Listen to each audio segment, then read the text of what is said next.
أما بعد فأعوذ بالله من الشيطان الرجيم بسم الله الرحمن الرحيم إن الله اشترى من المؤمنين أنفسهم وأموالهم بأن لهم الجنة يقاتلون في سبيل الله ويقتلون ويقتلون وقال النبي صلى الله عليه وسلم قوموا إلى جنة عرضها السماوات والأرض صدق الله العظيم প্রিয় উপস্থিতি আজকে আয়োজিত রাসামণি মন্ডলমালা কেন্দ্রে জামে মসজিদে জোর সমাবেশ উদ্যোগে আয়োজিত তৃতীয় বার্ষিক ইসলামী মাহফিলে আগত হযরত ওলামায়ে কেরাম মুফতিদের আয়োজন এবং পর্দাদারের সন্তানশীল মাহফিল সবাই একটা দিকে থাকবে বিষয় কোনো নাম এদিকে আলোচনা করে লাভ আমরা যে ইসলাম ধর্ম গ্রহণ করেছি সেই ইসলাম ধর্ম আজকে সারা পৃথিবীতে নিরাপদ না নিরাপদ নিরাপদ না নিরাপদ আজকে আমরা যখন মাহফিল করতে যাচ্ছি ঠিক সেই মুহূর্তে লিল্লাহি তাকবীর লিল্লাহি তাকবীর সাবিলুনা সাবিলুনা দিন ইসলাম লিল্লাহি তাকবীর আজকের মাহফিলের পক্ষ থেকে সবাইকে লাল গোলাপ শুভেচ্ছা প্রিয় ভাইরা আজকে আমরা মাহফিল করতে যাচ্ছি এমন একটি মুহূর্তে যে মুহূর্তে পৃথিবীর প্রত্যেকটি প্রান্ত থেকে ভেসে আসছে মা বোনের আত্মচিৎকার কথা বলে ঠিক কিনা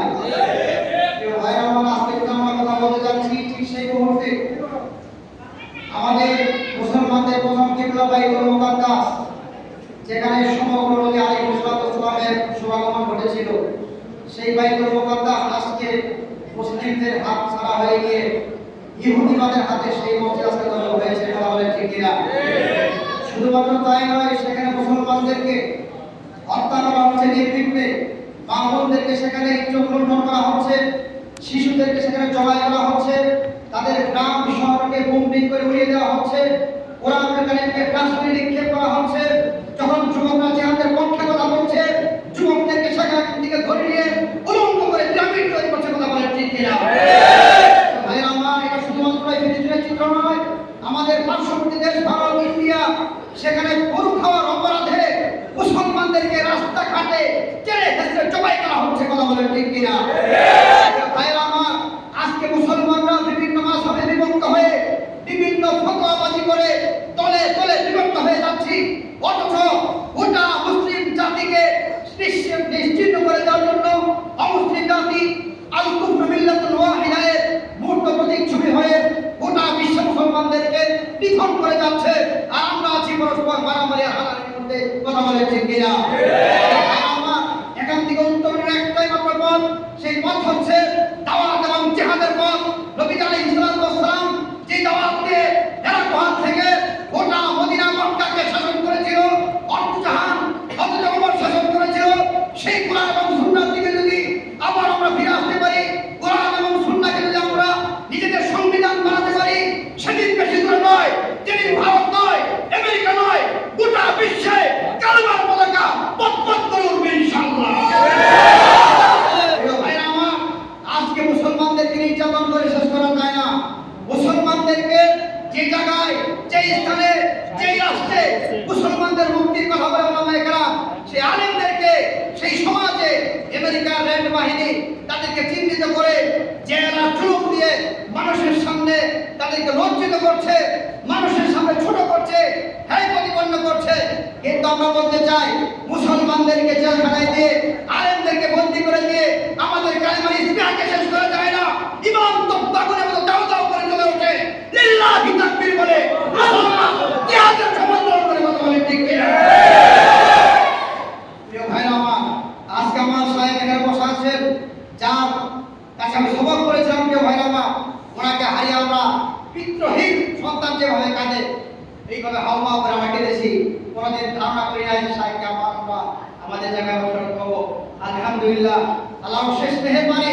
যে আমাদের এই রক্তকে এই কলিজার টুকরাকে আল্লাহ ফেরত দিয়েছেন ইনশাআল্লাহ সরকার চেয়েছিল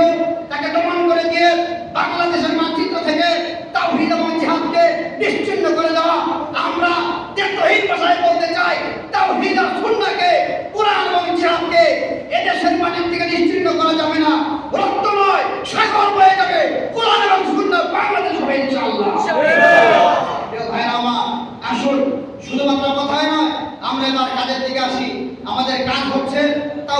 পক্ষে ধারণ করা, তাওহীদ বোঝা, তাগুতকে চিহ্নিত করা, প্রত্যেক সমাজে প্রত্যেক রাষ্ট্রে সব জায়গাতে তাগুত আর তাগুতের দালালকে চিহ্নিত করে তাদের বিরুদ্ধে আমাদের সোচ্চার হওয়া এবং দাওয়াতি কার্যকলাপ সব জায়গায় ছড়িয়ে দেওয়া। এজন্য আমাদের প্রত্যেকটি জেলায় জেলায়, প্রত্যেকটি থানায় থানায় আমাদের দিনদার, পরহেজগার, ইমানদার ভাইদের উচিত হচ্ছে এক একটা করে ইউনিট গ্রহণ করা, ইউনিট বানানো, দলবদ্ধ হওয়া, ঐক্যবদ্ধ হওয়া। আজকে ভান্ডারীদের দল আছে, কথা বলে ঠিক কিনা? আজকে ঢাকা বাবাদের দল আছে, তাদের বিরুদ্ধে কথা বলে তারা অ্যাকশন নেয়, কিন্তু তাওহীদবাদীদের ভাইদের পক্ষে কথা বলা আমাদের দেশের জনগণ কেউ নাই, কথা বলে ঠিক কিনা? এজন্য আমাদের নতুন করে আন্দোলন করে তুলতে হবে, আমাদের শেষ হলে চলবে না। এরকম না যে আজকে আমাকে জেলে দিল, আপনারা কালকে থেকে শেষ হয়ে যাবে, তা নয়। বরং অবস্থা হবে এমন যেমন নাকি যুদ্ধের ময়দানে নবী আলাইহিস সালাতু ওয়াস সালাম ভবিষ্যৎবাণী করে গিয়েছিলেন, অমুক যদি শহীদ হয়ে যায় তার বরমক হবে যুদ্ধের ময়দানে নেতৃত্ব দানকারী আরেক সাহাবী, তার অবর্তমানে আরেকজন নেতৃত্ব দেবে। এইভাবে জিহাদের কাজ আর দাওয়াতের কাজ নবীজি বন্ধ করে যায় নাই। একের পরে এক নবী আলাইহিস সালাতু ওয়াস সালাম আমির বানিয়ে দিয়েছেন, এই আমিরের নেতৃত্বে ঐক্যবদ্ধ হয়েছে। ইনশাআল্লাহ আমরা যদি এই কাছাবাড়ি নয় গোটা বাংলাদেশে এই উদাত্ত আহ্বানের কথাগুলো যদি করতে পারি, তাহলে আমাদের অদূর ভবিষ্যতে পুরো বাংলাদেশের প্রত্যেকটি জেলায়, প্রত্যেকটি থানায়, প্রত্যেকটি ইউনিয়নে, প্রত্যেকটি ওয়ার্ডে একটি করে তাওহীদি বা দল গঠন হয়ে যাবে ইনশাআল্লাহ, কথা বলেন ঠিক কিনা? আসুন আমরা আগামীতে এই মাহফিলকে শুধুমাত্র একটি কালের ব্যায়াম না করে, শুনলাম চলে গেলাম এরকম না করে, বরং এই মাহফিল থেকে আমরা সবক গ্রহণ করি, শিক্ষা গ্রহণ করি, দাওয়াত এবং জিহাদের সবক নিয়ে এখান থেকে আমরা উঠে যাব এবং কোরআন এবং সুন্নাহকে পক্ষে ধারণ করে কোরআন এবং সুন্নাহর ঢাল হয়ে দাঁড়াবো, মুমিন ভাইদের পাশে দাঁড়াবো, ঐক্যবদ্ধ হব, ইউনিট গ্রহণ করবো, ওলামাদের পরামর্শ নেব, হক্কানি আলেমদের সংস্রব গ্রহণ করব। এটা যদি হয় তাহলে হবে এই আসলাই মাহফিল শব্দ, কথা বলেন ঠিক কিনা? আমি কোরআন আয়াত তেলাওয়াত করেছিলাম, আল্লাহ রাব্বুল আলামিন সূরা তাওবার 100 নম্বর আয়াতে বলেছেন, ইন্নাল্লাহা আশতারা মিনাল মুমিনিনা আনফুসাহুম ওয়া আমওয়ালাহুম বিআন্না লাহুমুল জান্নাহ। নিশ্চয় আল্লাহ তাআলা মুমিনের জান আর মালকে ক্রয় করে নিয়েছে জান্নাতের বিনিময়ে, সেই জান্নাত দেওয়া হবে। আল্লাহ নবী সাল্লাল্লাহু আলাইহি ওয়াসাল্লাম ইরশাদ করেছেন, হাদিসের মধ্যে পাওয়া যায়, কুমু ইলা জান্নাতিন আরদুহা আস-সামাওয়াতু ওয়াল আরদ, তোমরা ধাবমান হও, দাঁড়াও সেই জান্নাতের দিকে যেই জান্নাতের প্রশস্ত হচ্ছে আসমান ও জমিনের সমান। সাহাবা হুমায়ুন ইবনে হুমাম রাদিয়াল্লাহু তাআলা আনহু তিনি তার থলি বের করলেন, খেজুর খাচ্ছিলেন, খেজুরকে ছুঁড়ে মারলেন আর বলেন বাহ বাহ। নবীজি বলেন কেন বাহ বাহ বলছো? নবীজিকে বললেন এই যুদ্ধে যদি আমি শহীদ হই কি হবে? নবীজি বলেন জান্নাত। বলেন আমি সেই জান্নাত চাই। এরপরে তিনি জান্নাতের পাওয়ার জন্য উহুদের দিকে ধাবমান হলেন, যুদ্ধ করতে করতে শহীদ হয়ে গেলেন। আল্লাহু আকবার। এমনি ভাবে আর অসংখ্য সাহাবা প্রাণ দিলেন, রক্ত ছড়ালেন। ইসলাম সেই 1400 বছর পেরিয়ে আমার আপনার কাছে আসবে। আজকে ইসলাম নামক বৃক্ষটির গোড়ায় পানি নয়, রক্ত ঢালতে হবে, বলছিলা বলেন ঠিক কিনা? সেই রক্ত ঢালার জন্য সবাই বলতে আসি তো ইনশাআল্লাহ। আল্লাহ পাক এই কোরআনে ওয়াদা করে অঙ্গীকার দিয়েছেন, বেচা কিনা হয়ে গেছে, শুধুমাত্র জানটা দেওয়ার বাকি। আর এই জান দেওয়ার জন্য বাংলা জমির উপর হয়ে আসছে, সাতটায় মানুষ শর্ত দিয়েছে, ইসলামকে বোঝা যায় না, কথা বলেন ঠিক কিনা? আমার শর্ত নয়, একাত্তর হবে, ৭২ হবে, যত কিছু হওয়ার প্রয়োজন করে বলবে, আমার আপনার রক্তের উপর দিয়ে কান্নার পতাকা দেশে উত্তীর্ণ হবে ইনশাআল্লাহ। সত্য যখন এসে যায়, মিথ্যা তখন ভেসে যায়, সত্য যখন এসে যায়, মিথ্যা তখন ভেসে যায়, কোরআন সুন্নাহর কথা শুনে শয়তানের দল দুর্বলায়, কথা ঠিক কিনা? তাওহীদের এই মহাবাণী শুনলে তাগুত খেপে যায়, নবীর পথে চলতে বললে ভণ্ড পীররা রেগে যায়। দিনের পথে চলে যারা তারাই মোদের জাতি ভাই, তার জিহাদ ব্যতীত ভাই ইসলামেতে ঠাঁই নাই। সত্য যখন এসে যায়, মিথ্যা যখন ভেসে যায়, কোরআন সুন্নাহর কথা শুনে শয়তানের দল দুর্বলায়, কথা বলেন ঠিক কিনা? ধর্মের নামে বোমাবাদী জঙ্গিবাদী হারাম ভাই, তবে সঠিক জিহাদ চলতে থাকবে কিয়ামত তক ভাই রে ভাই। জিহাদ অস্বীকার করে যারা তাদের কিন্তু ঈমান নাই, কথা বলেন ঠিক কিনা?